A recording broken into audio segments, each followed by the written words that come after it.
पास Pakistani cotton available है जो बांग्लादेश में अवेलेबल नहीं है। उनकी सारी जो रॉ मटेरियल है वो इंपोर्ट बेस्ड है। हालांकि हमारा 70% जो हमारा मेन रॉ मटेरियल है जिसमें कॉटन और कॉटन टेक्सटाइल क्रॉप है वो हमारी पाकिस्तान की ओन जनरेटेड है। बिजली की कीमतें जो थी वो मतवातर बढ़ती जा रही थी। 30 रुपये यूनिट से वो 2 साल के अंदर तकरीबन 60 रुपये यूनिट तक पहुंच गई। इसके साथ कॉस्ट ऑफ प्रोडक्शन बढ़ती है। आपकी एक्सपोर्ट्स जब जो लोग होती हैं दूसरे ममालिक जो हैं वो आपका शेयर इंटरनेशनल मार्केट में छीन लेते हैं। टेक्सटाइल में जो इंक्रीज़ है वो 9.5% का है 2023-24 और एज़ कम्पेयर टू 24-25 उसको हम 30 बिलियन पे इजीली लेके जा सकते हैं।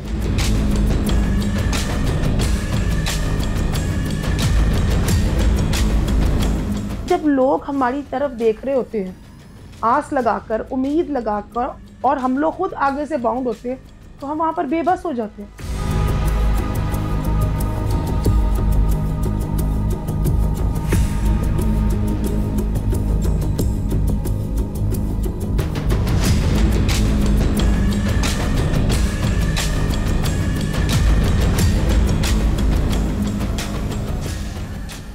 एक ऐसे वक्त में जब पाकिस्तान में इंडस्ट्री को जदीद खतूत पर इस्तवार करने और सनती बरामदात का हुजम बढ़ाने के दावे किए जा रहे हैं, दूसरी तरफ अमरीकी सदर ट्रंप की टैरिफ पॉलिसी के बायस पाकिस्तान के लिए बहुत बड़े हुजम की मालिक अमरीकी मार्केट एक बेहतरीन मौका समझी जा रही है। क्या हमारी सनत और ख़ास तौर पर टेक्सटाइल की सनत इस सुनहरी मौके से फ़ायदा उठा सकेगी? माहिरीन का ख्याल है कि पाकिस्तान के पास इसकी टेक्सटाइल की सनत ही वो हथियार है जिसको अगर बेहतर अंदाज में इस्तेमाल किया जाए तो पाकिस्तान अमरीकी और यूरोपीय मार्केट्स को दोबारा उसी तरह हासिल कर सकता है जिस तरह 2000 से लेकर 2010 तक इसने टेक्सटाइल से ज़र मुबादला कमाया। आज हमारी टेक्सटाइल चेन पाकिस्तान से वर्ल्ड क्लास आपके ब्रांड्स और कस्टमर्स को एक finished product in terms of garments, home textile, sports wear, active wear, gym wear इसमें सप्लाई कर रही है और पाकिस्तान का नाम रोशन कर रही है। और मेड इन पाकिस्तान नाम का लेबल आज आपको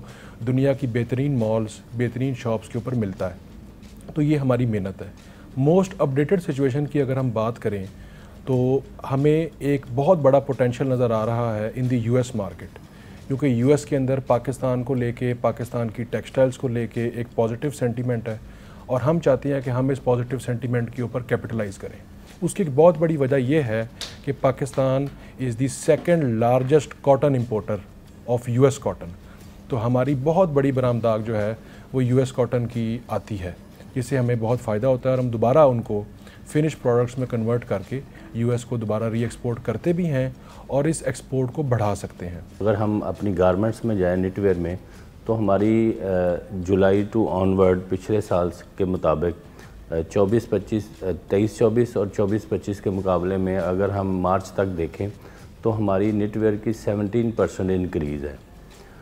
इसके 2 फैक्टर्स हैं। नंबर 1 कि हमारी कैपेबिलिटी, हमारी एबिलिटी, जो हमारे एक्सपोर्टर्स हैं उनकी सर्विस और उनकी क्वालिटी वो दूसरे ममालिक से बेहतर है। हमारा जो वर्कर है वो ज़्यादा स्ट्रगलिंग है एज़ कम्पेयर टू हमारे कंपेटिटर्स, और हमारा जो एंटरप्रेन्योर है, जो हमारे जो एक्सपोर्टर्स हैं वो भी हमारे वो ज़्यादा कैपेबल हैं हमारे रीजन के मुताबिक। नंबर 2 इसमें ये हुआ कि गवर्नमेंट ने इस वक्त जो हमें फैसिलिटी दी, EFS एक्सपोर्ट फैसिलिटी स्कीम, उसके मुताबिक उन्होंने हमें इंपोर्ट खोल दी कि हम यान इंपोर्ट कर सकते हैं, क्योंकि हमारी एक्सपोर्ट का बेसिक रॉ मटेरियल यान है। तो उसी से सारी क्वालिटी बनती है, उसी से सारी प्रोडक्ट बनती है और उसकी कॉस्ट भी तकरीबन गारमेंट की अगर प्राइस को देखें तो 40 to 45% उसकी प्राइस यान की होती है। हमारी इंडस्ट्री जो है वो तकरीबन 30% तो तबाही होगी ना जी। वो अभी जो 30% थी ना, 70% जो बची इंडस्ट्री थी वो भी सारी इंडस्ट्री तकरीबन 60-65% अपनी कैपेसिटी के ऊपर काम कर रही थी। अब वो सारी इंडस्ट्री जो है वो 100% कैपेसिटी पे काम कर रही है, बल्कि लोग जो है वो नई लूम्स ढूंढना शुरू कर रहे हैं। इस वक्त पाकिस्तान के अंदर बड़ी तादाद के अंदर जो है शटलेस लूम जो है स्विस टेक्नोलॉजी की लूम होती है वो आ रही है। जो एयरजेट लूम्स हैं वो चाइना से इंपोर्ट होके आ रही है। तो ये अभी एक अच्छा वक्त जिससे हम कहते हैं लोगों के उन्होंने इन्वेस्टमेंट स्टार्ट कर दिया इस बिज़नेस के अंदर आके, तो जिससे बेटर क्वालिटी ऑफ फैब्रिक बनेगा।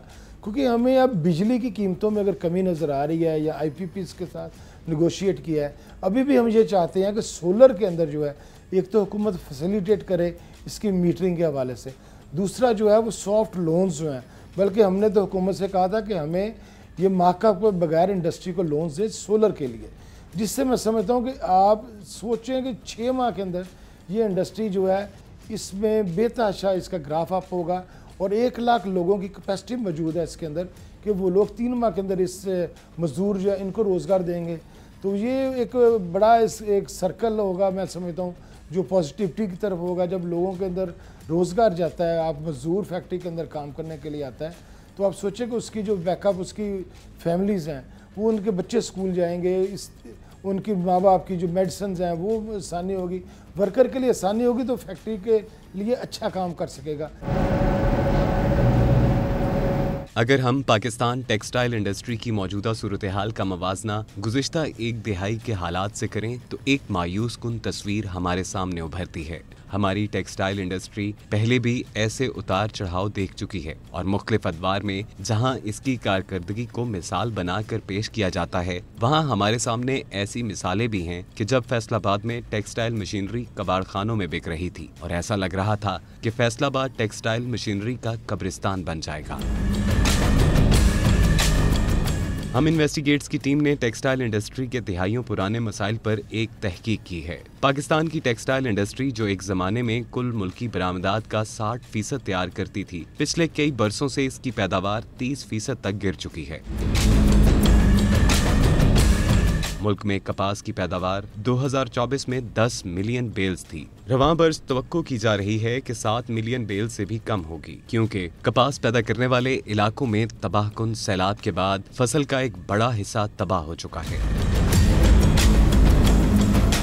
माहिरीन का कहना है कि रवां बरस मुल्की टेक्सटाइल इंडस्ट्री अपने आप को बैनुल-अक़वामी मार्केट में मौजूद रखने के लिए तकरीबन $4 अरब की कपास और इससे मुतल्लिका खाम माल दरामद करना पड़ेगा। इससे लागत बढ़ेगी और पाकिस्तान को बैनुल-अक़वामी मार्केट में सख्त मुकाबले का सामना होगा।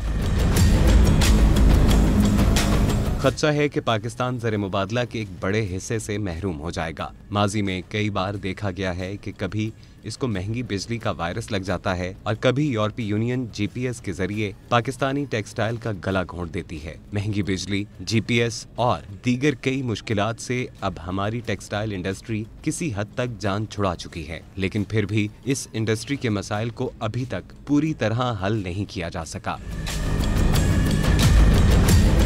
ताज़ा तरीन हालात अगरचे टेक्सटाइल इंडस्ट्री के लिए अच्छे वक्त की नवीद साथ लेकर आए हैं, लेकिन शायद यही वो मौका भी है जो इस इंडस्ट्री को लाहक बहरानों और मसाइल की मुकम्मल तौर पर तफहीम और मुस्तकबिल के लिए बेहतर इक़दामात का भी पैगाम दे रहे हैं। दूसरी तरफ देखें तो दुनिया में टेक्सटाइल मार्केट का हुजम $10 खरब है, जिसमें से चीन $266 अरब के साथ पहले नंबर पर है। टेक्सटाइल का शुबा पाकिस्तान में सबसे बड़ा सनती शुबा है, जिसके साथ पाकिस्तान की कुल सनती लेबर का 40% मुंसलिक है। हमारे पास अक्रॉस द बोर्ड 18,000 के ऊपर हमारे एम्प्लॉयज़ मुश्तमिल हैं, जिसमें मैनेजमेंट और हमारी वर्क फोर्स शामिल है।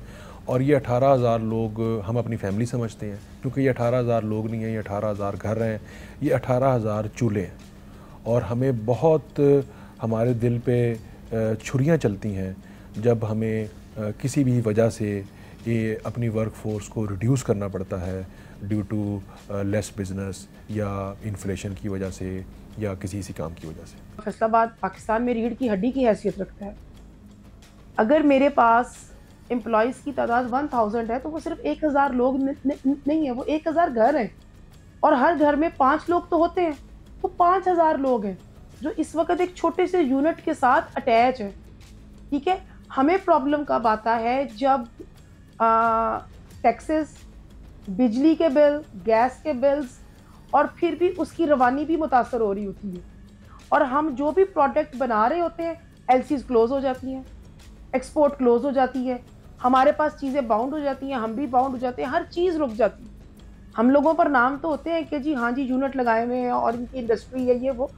आप इस चीज़ को आप तसव्वुर भी नहीं कर सकते कि कितना प्रेशर हम पे होता है उस वक्त। क्योंकि जब लोग हमारी तरफ देख रहे होते हैं आस लगाकर, उम्मीद लगाकर, और हम लोग खुद आगे से बाउंड होते हैं, तो हम वहाँ पर बेबस हो जाते हैं।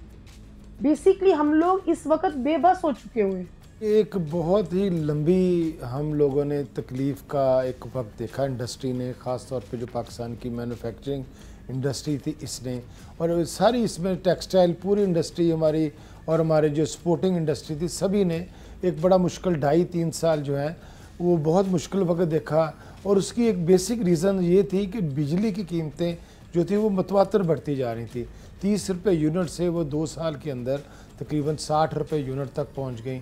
इसके साथ कॉस्ट ऑफ प्रोडक्शन बढ़ती है, आपकी एक्सपोर्ट्स जब जो लोग होती हैं दूसरे ममालिक जो हैं वो आपका शेयर इंटरनेशनल मार्केट में छीन लेते हैं, तो उसका नतीजा यही होता है कि ना सिर्फ एक्सपोर्ट से रिलेटेड इंडस्ट्री बल्कि जो भी एक्सपोर्ट को फीड करने वाली सारी इंडस्ट्री होती है वो सारी फिर तनज़ली का शिकार, सुस्तरफी का शिकार और बंदिश का शिकार हो जाती है, जिसकी वजह से जो हज़ारों की तादाद में, बल्कि उसको मज़ीद अगर हम इस 3 साल के अरसे में गेज करें तो लाखों की तादाद में वर्कर्स जो हैं वो बेरोज़गार हुए। मैं समझता हूँ कि सैकड़ों हमारे जो फैक्ट्री ओनर्स थे, मिल ओनर्स थे, वो लोग दिवालिया हो गए।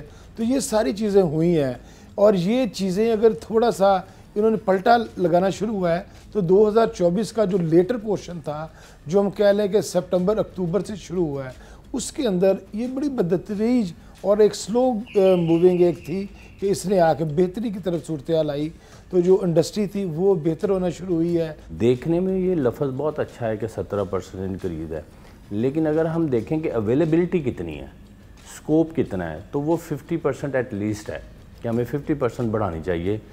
जिस तरह का इंटरनेशनली हमें फेवरेटिज्म मिल रहा है, कोई जानबूझ के तो नहीं दे रहा, लेकिन ऐसे हालात पैदा हो गए दुनिया में कि हमें वो हमारी जो प्रोडक्ट है वो पसंद की जा रही है, और हमारी प्रोडक्ट हमारा कस्टमर है ना, वो तकरीबन इंडिया में भी काम कर रहा है, वो चाइना में भी काम कर रहा है, वो बांग्लादेश में भी काम कर रहा है, वो वियतनाम में भी काम कर रहा है, तो हमारे साथ भी कर रहा है।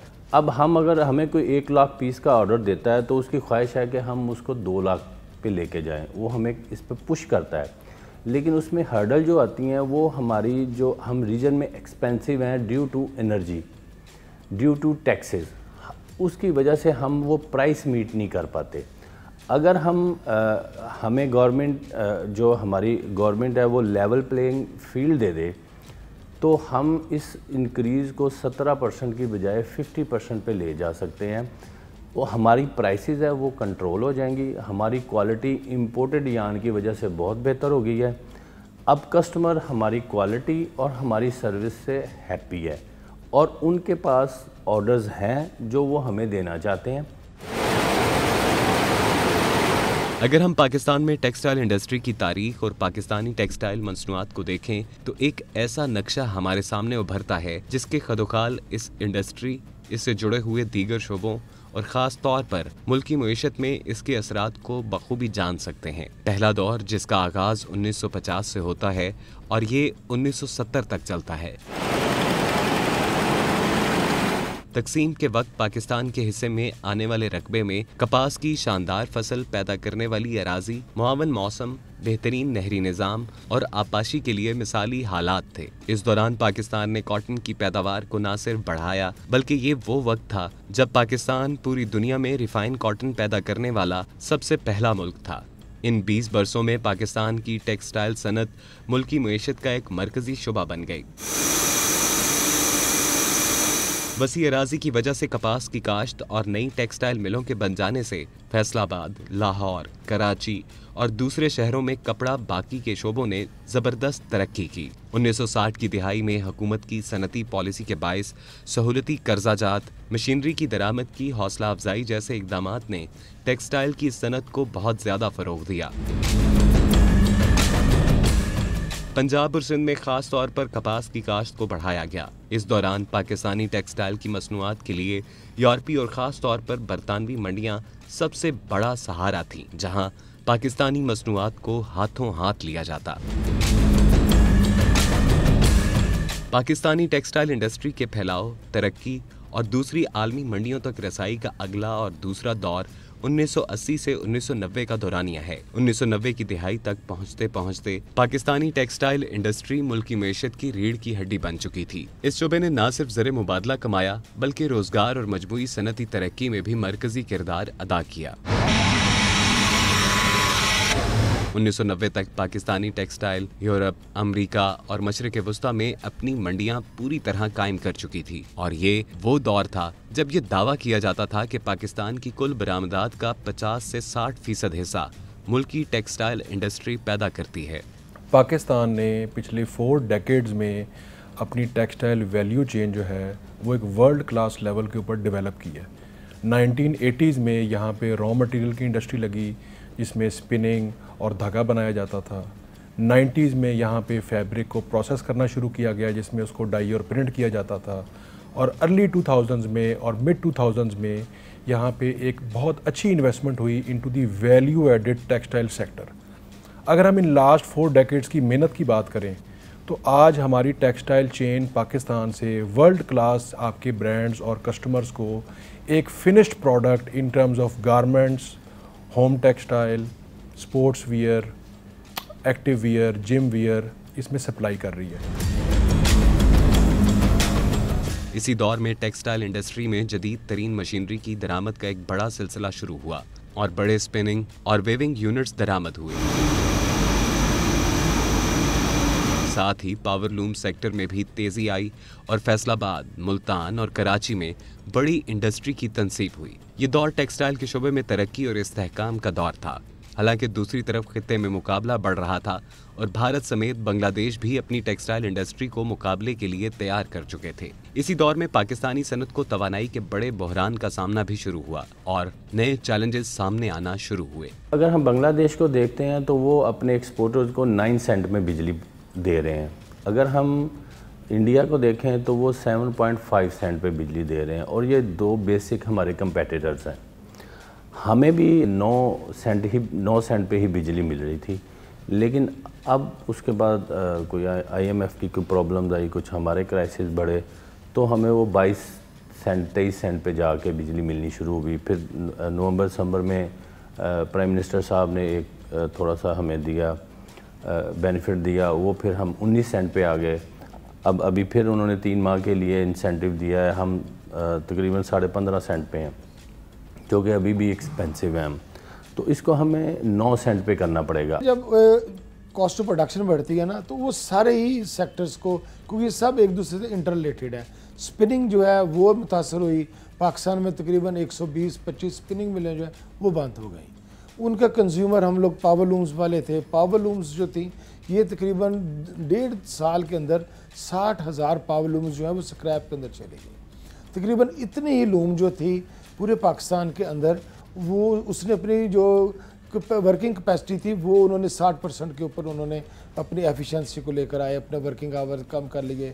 इससे रिलेटेड जो थी आपकी फिर कपड़े की जो प्रोसेसिंग प्रिंटिंग है, क्योंकि फैसलाबाद के अंदर वीविंग इंडस्ट्री जो है ये 1 करोड़ 20 लाख मीटर यौमिया कपड़ा एक्सपोर्ट्स को भी फराहम कर रही थी फैब्रिक, और लोकल जो पाकिस्तान की 24 करोड़ आवाम है उसके लिए भी फराहम कर रही थी जो कि तैयार होता था। और वो कपड़ा जो सारा था वो प्रोसेसिंग एंड प्रिंटिंग मिलें जो थी तकरीबन वो 400 के करीब, जिनमें से 250 फैसलाबाद के अंदर है। कराची के अंदर बहुत बड़ा पोर्शन है स्पिनिंग प्रोसेसिंग मिलों का, वो फिर बंद होना शुरू हुई।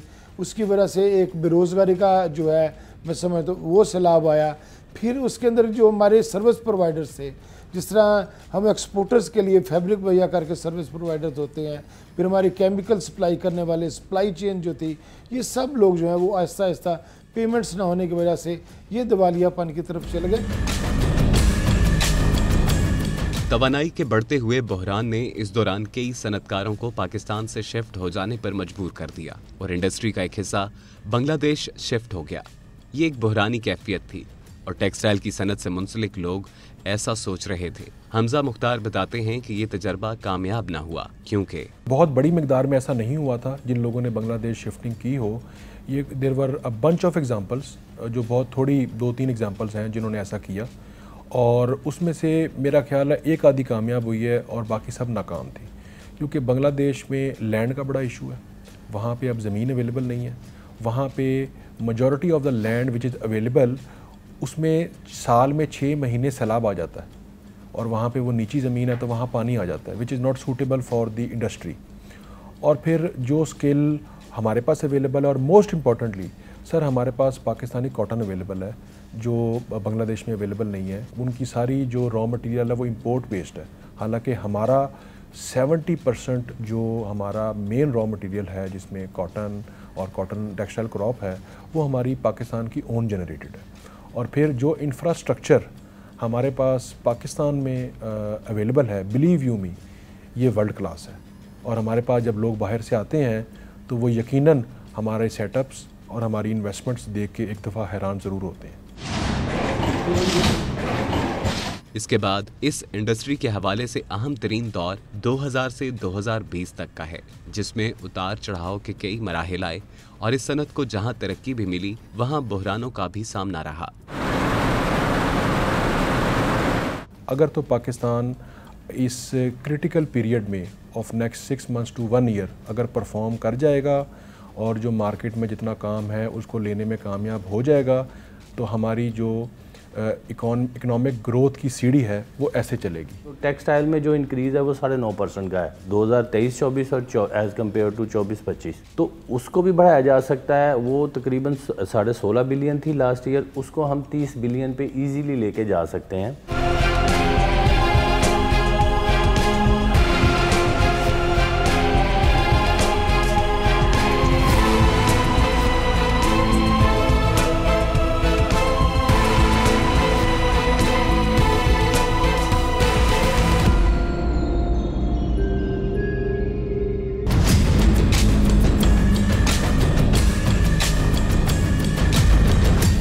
दो 2000 से 2010 तक का अशरा पाकिस्तानी टेक्सटाइल इंडस्ट्री का सुनहरी दौर कहलाता है, जब इसने अपनी तकरीबन खोई हुई साख बहाल की और मुल्की मैशत में अपने किरदार को मजीद मजबूत और तवाना किया। एक बार फिर मजबूई मुल्की बरामदात में टेक्सटाइल की बरामदात 50 से 60% तक पहुंच गई और पूरी दुनिया की टेक्सटाइल मंडियों में पाकिस्तानी माल की खपत होने लगी।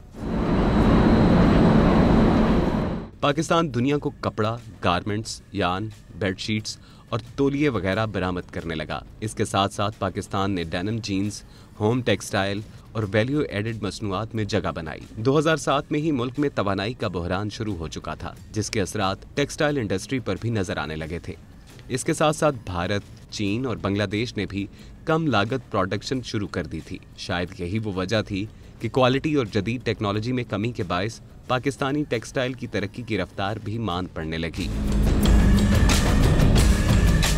2015 के बाद कपास की पैदावार में शदीद कमी वाक़ई हुई। ज़रूरी पॉलिसियों में तब्दीली और तवानाई के बहरान ने इंडस्ट्री को पूरी तरह मफलूज करके रख दिया। पाकिस्तान इस मैदान में अपनी सलाहियत के मुताबिक तरक्की न कर सका। एक एक्सपोर्ट एमरजेंसी नाफज करें, और जब आप एक्सपोर्ट एमरजेंसी नाफज करें तो वो 10 साल के लिए हो। हमारा एक कॉन्सेप्ट बड़ा गलत है कि हम कहते हैं कि आज हमने एक पॉलिसी अनाउंस की है तो कल से इसका रिज़ल्ट आना शुरू हो जाए। ऐसा नहीं होता।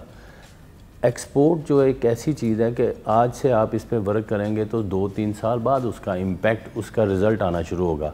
हम आज जिस कस्टमर से रब्ता करेंगे, हम मार्केटिंग करेंगे, अगर उसको हम कंपेटिटिव लग रहे हैं तो वो फौरी हमें ऑर्डर नहीं कर देगा, वो हमें फिर अपने पाइपलाइन में ले लेगा और उसके बाद हो सकता है हमारी 6 माह बाद बारी आए, हमारी 1 साल बाद बारी आए, तो उसको मिच्योर होने में एक टाइम लगता है। पॉलिसी को 10 साल के लिए बनाया जाए और जो एक्चुअल स्टेक होल्डर्स हैं उनको उसमें शामिल किया जाए। मामूली उतार चढ़ाव के बाद टेक्सटाइल इंडस्ट्री एक मर्तबा फिर चैलेंजेस का सामना करने के लिए तैयार है और दस्तयाब आदाद-ओ-शुमार के मुताबिक माली साल 2024 और 25 में टेक्सटाइल एक्सपोर्ट्स में तकरीबन 7.22% इजाफा हुआ है, जिससे इसका हुजम तकरीबन 18 अरब डॉलर तक पहुंच चुका है। 5 to 6 बिलियन डॉलर्स की जो एक्सपोर्ट है एज वी स्पीक, वो हमारे डोर स्टेप के ऊपर वेट कर रही है। हमें करने की ये ज़रूरत है कि हम इस अपॉर्चुनिटी को कैपिटलाइज कर लें। We as the private value added textile sector of Pakistan, हम तो अपना केस दुनिया के सामने लड़ रहे हैं और हम कोशिश कर रहे हैं कि हम अपनी टेक्सटाइल स्किल का लोहा जो है वो पूरी दुनिया में मनवाएं, और हमें बहुत पॉजिटिव रिस्पॉन्स है। लेकिन हम चाहते हैं कि हमारी स्टेट, हमारी गवर्नमेंट एंटिटीज़, हमारी मिनिस्ट्रीज़ वो हमारा साथ दें, कि हम जो टेक्सटाइल पॉलिसी के रिगार्डिंग हमें इंटरनल रिफॉर्म्स करने की ज़रूरत है, उसमें हमारी हेल्प करें। बहुत सा काम करंट गवर्नमेंट ने जो अच्छा किया है, जो हमारे लिए एक्सपोर्ट फ्रेंडली रहा है, टेक्सटाइल फ्रेंडली रहा है, जिसमें इंटरेस्ट रेट को कम न करना, जिसमें हमारा फॉरेन एक्सचेंज रेट डॉलर को स्टेबल करना, जिसमें इंटरेस्ट रेट को सिंगल डिजिट पे लेके आना, जिसमें इलेक्ट्रिसिटी प्राइसेस को कम करने की बात करना, और बहुत सी चीज़ें हैं, जिसमें मेड इन पाकिस्तान ब्रांड को दोबारा नुमाया करना। अब आगे जो हमारे पास विंडो है वो बड़ी शॉर्ट है। अगर तो पाकिस्तान इस क्रिटिकल पीरियड में of next 6 months to 1 year अगर परफॉर्म कर जाएगा और जो मार्केट में जितना काम है उसको लेने में कामयाब हो जाएगा, तो हमारी जो इकोनॉमिक ग्रोथ की सीढ़ी है वो ऐसे चलेगी। हुकूमत को जिस तरह देखते हैं कि 2024 के अंदर मार्कअप रेट जो है वो 10% तकरीबन कम हुआ है, ये मैं समझता हूँ कि बड़ी बात है। जबकि हमारी तो पूरी जिस वक्त बिज़नेस कम्युनिटी है वो तो ये चाहती है कि सिंगल डिजिट में आए। तो इसके बाद आप देखिएगा कि किस थ्रॉटल में हमारी इंडस्ट्री जो है वो आगे बढ़ती है। तो ये मैं समझता हूँ इनकी ये भी कामयाबी थी कि 2024 में इन्होंने जो मार्कअप रेट कम किया और डॉलर की प्राइस जो है ना वो 279-80 रुपये के ऊपर स्टेबल रखी है। इससे इंडस्ट्री के पॉजिटिव इशारे आए हैं और ये मैं समझता हूँ कि इस तरह के अभी बहुत सारे और स्टेप्स लेने होंगे। बिजली की बेस प्राइस जो है इसके अंदर कमी करें। अभी प्राइम मिनिस्टर साहब ने जो 7.59 का एक इंसेंटिव दिया है हमारी इंडस्ट्री को, ये एक पॉजिटिव वे की तरफ मैं समझता हूँ कि पॉजिटिविटी की तरफ एक कदम है। सभी ने इसको, ना सिर्फ हमारे फेडरेशंस ने, हमारी एसोसिएशंस ने, बल्कि पाकिस्तान के अवाम ने भी इसको सराहा है।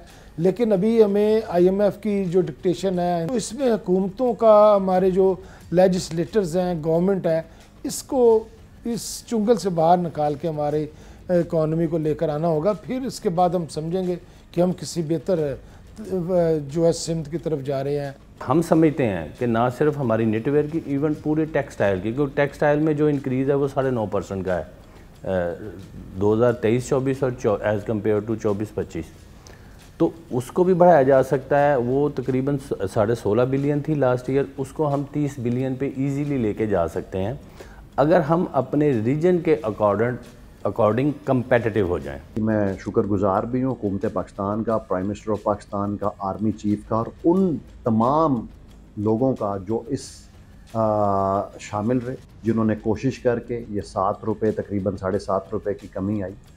और ये पहली बार हमने देखा है इस मुल्क के अंदर कि कोई चीज़ बढ़ी और उसके बाद उसकी कमी आई है। लेकिन स्टिल हम समझते हैं कि जब हम एक्सपोर्ट करनी है तो हमने दुनिया के साथ हमारा कंपटीशन होता है, जिसमें हमारे हमसाया मुल्क हैं, जिसमें वियतनाम है, जिसमें चाइना है, जिसमें बांग्लादेश है। अगर वहाँ पर बिजली 8 सेंट की होगी तो हम अगर पीछे तो 16 सेंट थी, अब अल्हम्दुलिल्लाह को 12-13 पे है। लेकिन स्टिल मैं समझता हूँ कि इसके अंदर जब तक हम इसको एक रैशनलाइज नहीं करेंगे, हम अपने नेबर्स के साथ, जो अपने कंपटीटर्स के साथ हम उसको उसके करीब नहीं लाएंगे, तो आपको पता है एक्सपोर्ट्स को बढ़ाना बड़ा मुश्किल होता है। और इक़दामात बहुत अच्छे हैं, पॉजिटिव साइड है और हम समझते हैं और हमें यकीन भी दिलाया गया है कि आने वाले दिनों में हम मज़ीद कमी देखेंगे। लेकिन मेरी हमेशा ये गुजारिश रही प्राइम मिनिस्टर साहब से, क्योंकि टाइम बहुत इंपॉर्टेंट होता है किसी भी फैसले में। आप जितना डिले करते हैं चीज़ों को, उतना हम अपना मार्केट शेयर खोते हैं।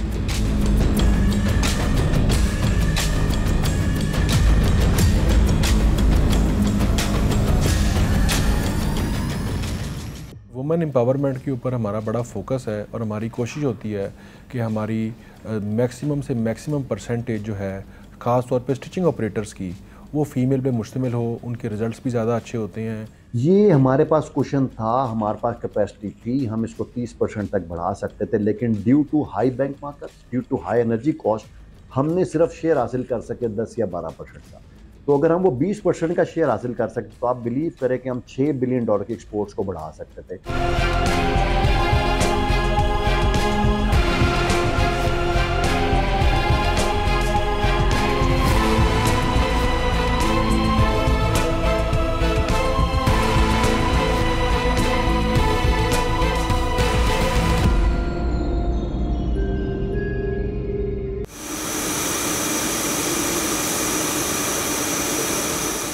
अगर आज हमारी टेक्सटाइल इंडस्ट्री बैनुल-अक़वामी सतह पर मुकाबले के लिए तैयार है तो इसकी वजह हुकूमतों की तरफ से इस इंडस्ट्री को लाहक मसाइल के हल की अमली काविश है। अगरचे मसाइल अब भी मौजूद हैं जिनकी निशानदही सनतकार और मुआशी माहिरीन करते नजर आते हैं, लेकिन इस बात पर इत्तेफाक राय पाया जाता है कि इंडस्ट्री में इत्मीनान बढ़ रहा है। एक्चुअली तो हम अगर बात करें तो बेहतर तो हो रहे हैं, इसमें तो कोई दूसरी राय नहीं, लेकिन अगर हम बात करें पिछले सालों की तो स्टिल हम अभी तक उस पोजीशन पर नहीं पहुंचे। लेकिन मैं समझता हूं कि गवर्नमेंट के इक़दाम जो गवर्नमेंट ने लिए उसमें बहुत बेहतरी आ रही है, और लेकिन स्टिल बेहतरी की गुंजाइश है।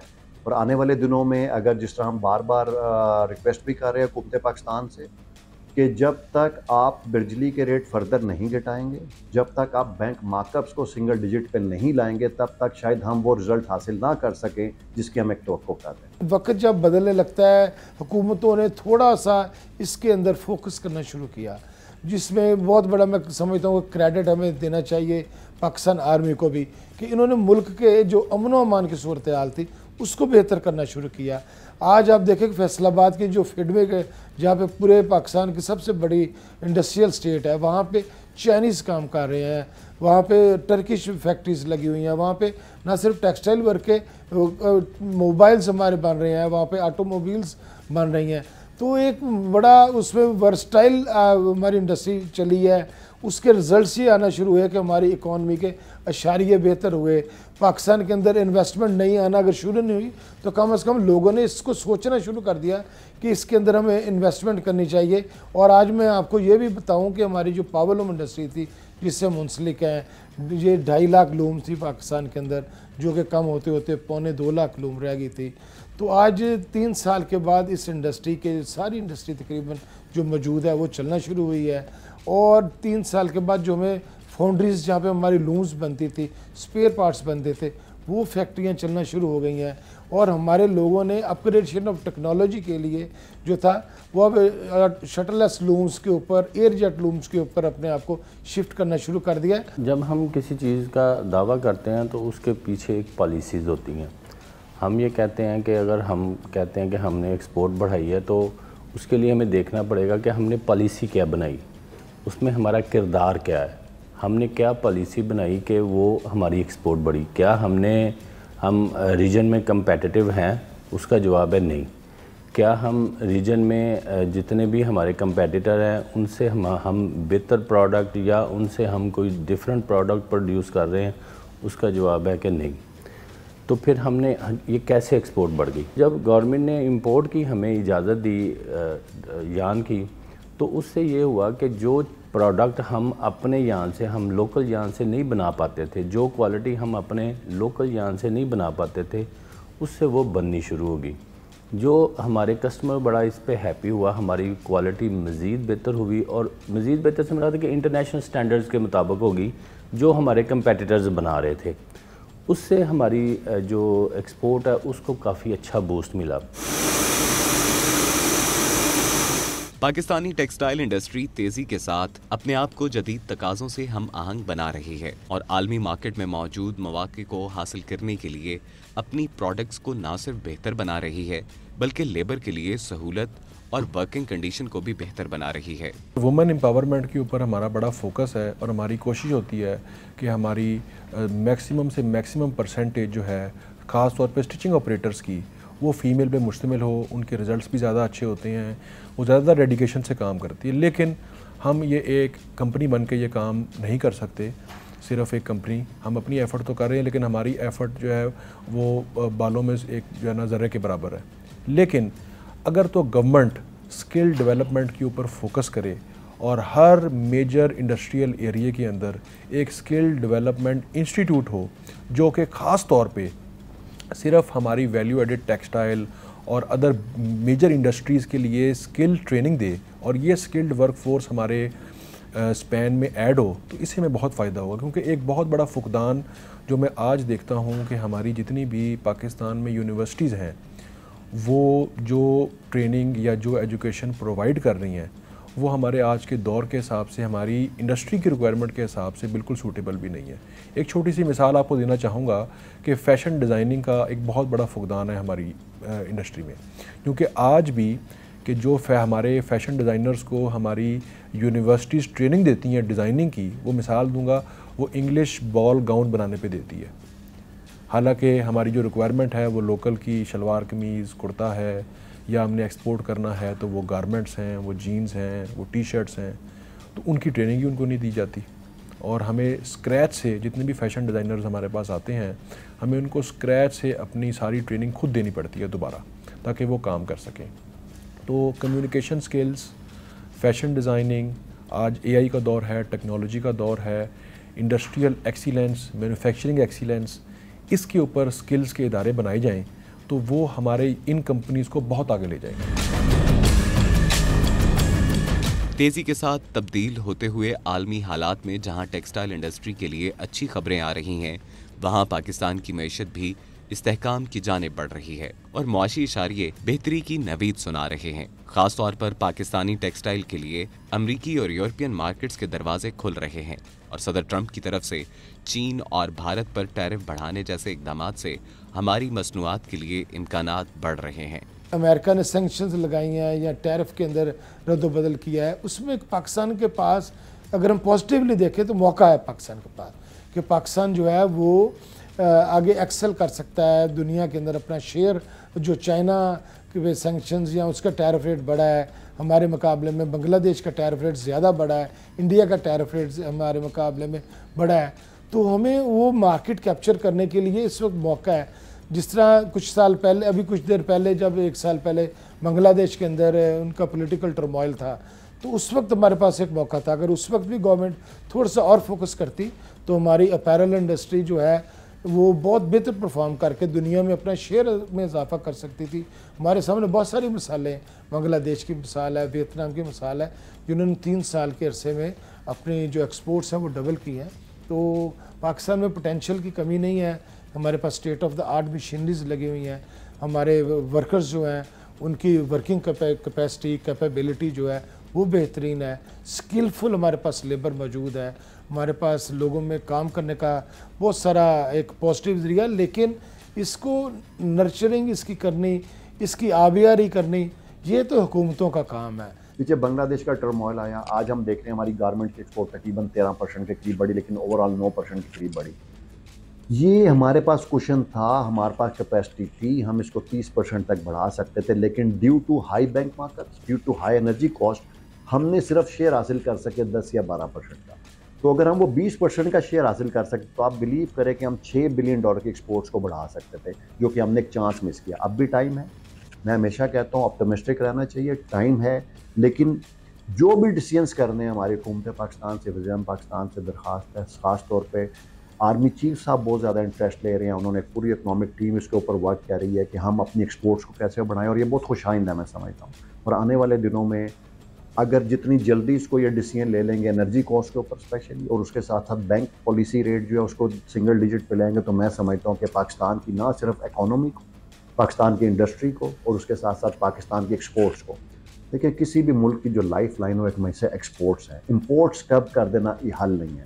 हम देखते हैं कि आज से अगर 20-25 साल पहले बात करें तो वियतनाम की एक्सपोर्ट्स हमसे कम थी, आज वियतनाम $450 अरब से ऊपर चला गया।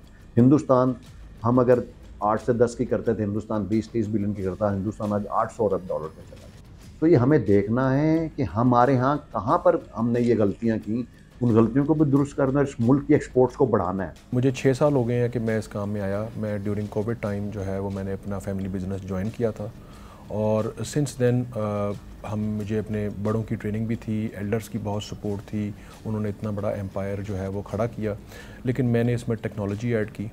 हम अपनी मेजॉरिटी जो चीज़ें हैं वो RFID टेक्नोलॉजी के ऊपर, लाइव ट्रैकिंग के ऊपर, ह्यूमन फ्री आपके डाटे के एक्सेस के ऊपर लेके गए। हमने अपनी जो है इंडस्ट्री को पेपरलेस किया, हमने अपने लेआउट्स जो है वो मोर लीन किए, हमने अपने लोगों की जो है वो फ़ॉरेन ट्रेनिंग्स करवाई, बेटर वर्कफोर्स ऐड की, और अपने प्रोडक्ट्स को डाइवर्सिफाई किया, और दुनिया के मुख्तलिफ मार्केट्स में बेहतर से बेहतर प्रोडक्ट हमने डिलीवर की। और साथ साथ जो भी हमें चैलेंजेस फेस होते रहे due to policies on textile from the government या इंटरनेशनल चैलेंजेस, उनको हमने फेस किया। हमने कोविड का टाइम सर्वाइव किया। एक सर मैं बात आपको और ऐड करूं कि लोगों को ये ज़रूर याद रखना चाहिए कि पाकिस्तान का टेक्सटाइल सेक्टर बड़ा रिजिलियंट है।